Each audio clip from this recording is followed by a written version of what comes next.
Bihar Jharkhand sales representatives union के तत्वावधान में रविवार को पटना में उचित मूल्य पर गुणवत्तापूर्ण दवाइयाँ एवं जनाधिकार विषय पर राज्य स्तरीय कन्वेंशन आयोजित हुआ। इस कन्वेंशन में दवा उद्योग से जुड़े ज्वलंत मुद्दों पर विस्तारपूर्वक चर्चा हुई और सरकार से ठोस नीतिगत कदम उठाने की मांग की गई।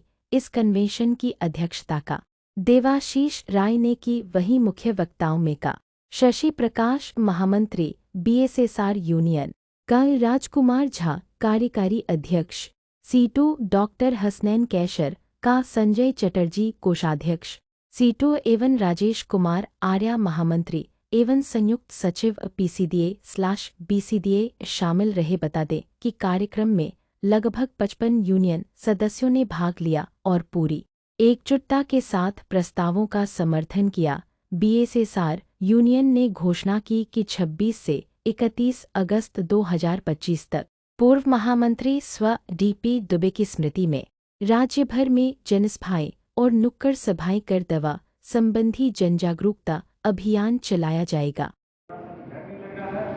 मुझे कहते हुए ज़्यादा झट भी नहीं है, क्योंकि आज 3 अपडेट मैंने देखी है कि धनखड़ जो हमारे पूर्व राष्ट्रपति थे, उपराष्ट्रपति थे, वो मिल नहीं रहे।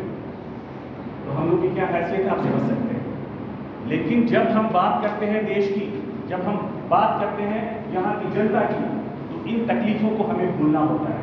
इस तकलीफों को अपने अंदर डालना होता है कि हमें अपने राष्ट्र की, अपने देश की हिफाजत करनी है, उसको कैसे आगे बढ़ाना है, यहाँ की जनता को, यहाँ की आबादी को इस पॉजिटिव चीज़ को लेकर के कैसे हम उसको आकर्षित कर सकते हैं।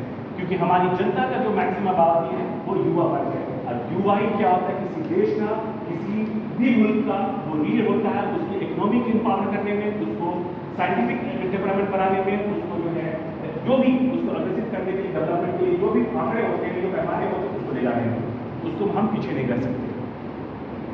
अभी देखिए, जैसे बंधु ने ये मुझे बात बताई यहाँ पे दवाओं के बारे में, भारत सबसे ज़्यादा दुनिया में दवाओं का निर्यात है ना। हम कच्चा माल कहीं से लाते हैं, यहाँ बनाते हैं, उसको फिर निर्यात करते हैं, लेकिन ये कॉर्पोरेट लोगों ने इस पर नजर पड़ा है।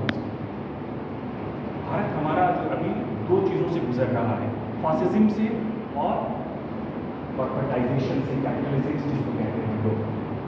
कैपिटलिस्ट लोग की नज़र है यहाँ। इसमें क्या होता है कैपिटलिज्म में कि इस देश की जितनी भी आधारभूत संरचनाएं हैं, जो बेनिफिशियरी थिंग्स हैं, हेल्थ है, फूड्स है, टूरिज्म है, जो हमारे यहाँ से जो संसाधन निकलते हैं उसको कब्जा कर रहा है। अब वो मोटी भर का जो है, मैंने बाहर बैठे हुए बातें कर रहा था कि हमारी जीडीपी लगभग 5.5 बिलियन पहुँचने वाली है, ट्रिलियन पहुँचने वाली है। उसका जो है 2 आदमी के पास वो ट्रिलियन इकोनॉमी होता है। तो ये पहला कैपिटलिस्ट लोगों का यह होता है कि वहाँ की संसाधनों पे जितनी भी है उसको पहले कब्जा करो, आम जनता के मुंह से दूर करो। जो सोशलिज्म में और कम्युनिज्म में सबसे बड़ा चीज़ क्या होता है कि वो आम जनता के पे खुल जाना चाहिए, सबको हिस्सा मिलना चाहिए, उसको रोकना। तो वो पहला काम कर रहे हैं। और ये मेडिकल फील्ड, ये फार्मास्यूटिक फील्ड, ये बहुत बड़ा उसका हिस्सा बनता है। तो उस पर कब्जा करेंगे। तो कब्जा डायरेक्ट तो कर नहीं सकते। जब आपने देखा होगा जियो में कैसे कब्जा किया था, जियो पता है आपको फ्री मिली है ना। आज आपको पता है कितना आपको रिचार्ज करने में लगता है, जो आप 250 रुपये में, 300 रुपये में, यही शक्ल होती है कैपिटलिज्म। पहले प्रलोभन देगा, फिर उसके बाद आपके हाथ को छीनेगा, फिर आपके पॉकेट पे कब्जा करेगा, और ये पॉकेट पे कब्जा किसी तरह से होगा। ये जेनरिक दवाई जो भाई बंधु ने कही मुझे ये बात, ये सबको पता है। जेनरिक क्या, ऑलरेडी 95% दवाई हमारी जेनरिक में है। उसको नया जेनरिक क्या है, आप क्या कह रहे हो, धीरे धीरे सब लोगों को सस्ती दवाइयाँ मुहैया कराने के बाद ये क्या करें, उसमें वो सब लोग उसकी तरफ आना शुरू हो जाएंगे। जैसे शुरू आना हो जाएंगे तो वो सब ऑनलाइन शुरू ट्रेडिंग शुरू कर देंगे। यहाँ के जो रिप्रेजेंटेटिव्स हैं, जो स्टॉकिस्ट हैं, जो सारे फार्मा से कमाने वाले लोग हैं, वो सब लोग उसके ऊपर उससे उनकी जुड़ी हो जाएगी। आज आपको सिंपल समझ जाइए, पहले जो हमारे पास जो हम लोग रिचार्ज किया करते थे, वो रिचार्ज क्या होता था, पहले ग्रुप पे जाते थे तो उसका 2% 3% उसको मिलता था। जो बेचारे उससे आम जनता जो जुड़ी हुई है वो उसको लाभ मिलता था। यानी कि जो पैसा है वो धीरे धीरे सब पे डिस्ट्रीब्यूट होता है, पूरे लोगों पे डिस्ट्रीब्यूट होता है, पूरी आबादी पे डिस्ट्रीब्यूट होता है। लेकिन अब क्या है, आप ऑनलाइन करते हैं, सारा पैसा अंबानी जी के पास पहुँच जाता है। ठीक इसी चीज़ का वो लोग वैकल्प तैयार कर रहे हैं। कि आपकी जितनी भी रोजगार है आपको खत्म कर दी जाएगा, आपको 5 किलो आटा, 5 किलो चावल, फिर आपको गुजरवाने का दिया करती है। ये टारगेट होता है कैपिटलिस्ट के फासिज्म के लोगों को। नेशनलिज्म होता है कि बड़ा अच्छा गाना लगता है मुझे सुनने में कि हमारा देश सर्वोपरि, लेकिन इसके घोर विरोधी थे जो हमारे पहले नोबेल लॉरेट्स। कौन थे पहले नोबेल लॉरेट्स? हमारे रविन्द्रनाथ टैगोर उसको बोलते थे देश जो है जनता से होती है, जनता से देश, माने देश जनता से नहीं होता। आज बाउंड्री खिंच गई, खत्म हो गया।